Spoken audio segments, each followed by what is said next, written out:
Ich ging einmal zum Doktor und dachte mir, oh je, mir tut das Kreuz und Schultern seit Stunden furchtbar weh. Der Doktor untersucht mich und fragt mich, ob ich bin. Du hast ja in deinem Heimat noch ein kleiner Bügel drin. Ha, ha, ha, da lachen ja die Hähner. Mei, oh mei, der Dockel legt er ein. Ha, ha, ha, da lachen ja die Hähner. Mei, oh mei, da fällt dir nichts mehr ein. Ich springe gerne Fallschirm, denn Springen ist so schön. Da braucht man nicht viel machen, kann alles übersehen.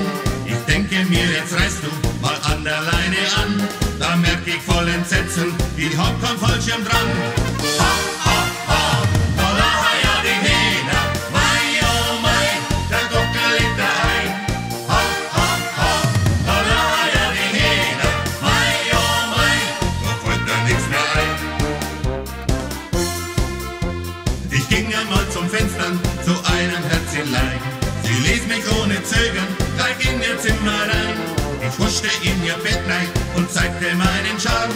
Wie ich am Morgen aufwach, liegt Oma in meinem Arm.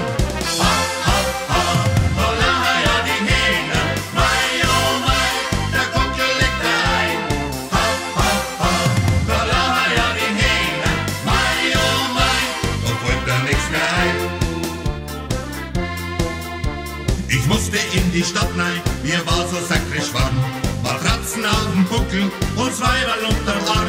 Ich hab was mit der Post gekriegt und da teilt man mir mit.